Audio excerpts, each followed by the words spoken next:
What is going on, guys? It's Fuzz Hardware here, and today I'll be doing a full review on the Lenovo Tab 2 A10-70F. So I got this tablet 3 months ago, and I've been using it frequently for media like things like watching movies, streaming movies, listening to music, etc. Sometimes I've been using it for gaming as well, but I'll go more into detail about those things further in the video. So first of all, just talking about the outside of it. I've already done the unboxing, but as you can see, it's got a beautiful display of a resolution of 1900 by 1200 pixels.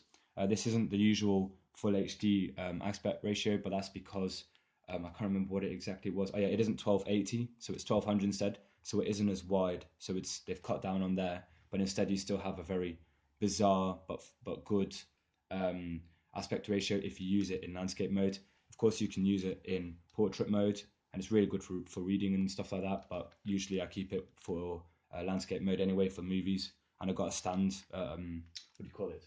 I've got one of the cases. Hold on, I got one of these cases with it, so you can just stand it up. Of course, I must mention the cases aren't very easy to find, as it isn't the most popular tablet on the planet like Apple and Samsung. But I managed to find one anyway through eBay, so feel free to go and check out. Look there for one of your screens. Looking at the launcher it comes with, it's called Launcher 3, and it's developed by Lenovo, of course, and it's their own personal one. It's really simple, not much. It's nice and smooth. However, when you go into the app drawer, you can see that. Well, I don't know if you can see it, but it's slightly delayed, and like I don't know how to explain it, but that's just because I'm really precise on this. This is the only downside. So if I would get it, well, if I would get it if I was you, I would put a different launcher on it, as this one isn't the smoothest one, let's say. But apart from that, it does its job perfectly. Going into the settings, we can here see. Oh wait, the light is pretty strong. I'll just turn that down. There we go. And then as we can see here in the settings, um, it's got a nice. Oh God, what am I doing here? It's got a nice layout here, so it's the same in portrait, but yeah, I'll keep it in landscape anyway. But as you can see here, it's got all the essentials like LAN, Bluetooth, Ethernet data usage, and then if you go to the home, here you can choose your launcher. So that's it. And that's already a bug because it isn't selected. But if you select it, I mean, it doesn't really change anything. But that's just something you should know. It's got slight glitches now and then, but it's still being updated pretty frequently, so it's not too bad. Something about the display, it's got nice additional thing. It's got mirror vision where you can change every single, the color, temperature, the sharpness of your screen, so you can kind of customize that a bit.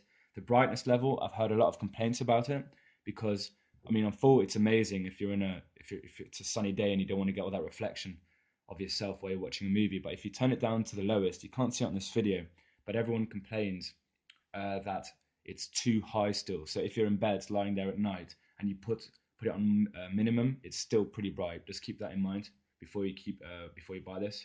Another thing I want to say is I've always got the sleep on set on never, and for what I know is it lasts for ages. This battery, it's amazing. The battery doesn't go down at all very quickly. It takes, I think, a few days. So I would say one day of full usage with the screen on to die. So usually I keep it like for 3 or 4 days without having to recharge it again. You've got the gesture features, which is pretty cool. So of course you've got the most famous one is a double click gesture. That's just when you lock it. Oh wait, and then you can just unlock it by double tapping, and you've got a few more. But yeah, you can look into that yourself when you take the laptop, of course. It's got GPS. Let's just talk about the camera real quick. It's got a 5 megapixel camera at the front and an 8 megapixel camera at the back, combined with the speakers which are surrounding it for along the whole way by Dolby digital music. So that's another thing interesting about the tablet is the operating system. It gets promoted at 4.4, but it's been updated recently to the Android version of Lollipop. So it's running pretty smooth. Some minor glitches now and then, but not that bad. Less than the OnePlus X, which I'm also owning at the moment.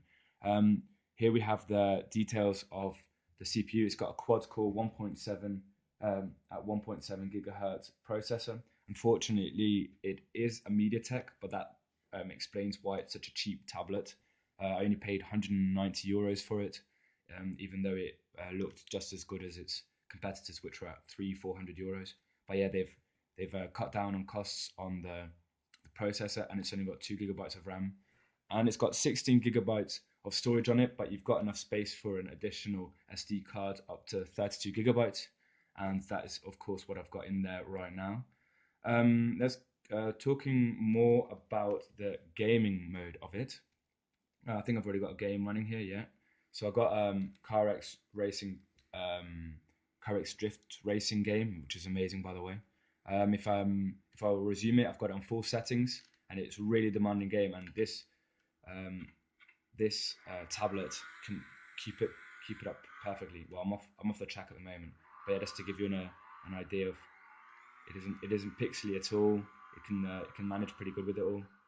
So yeah, that's basically what I wanted to show you for gaming. However, some games, when you have a lot of applications open, it does start to take up a lot of RAM, I noticed. So it's better to close some applications then.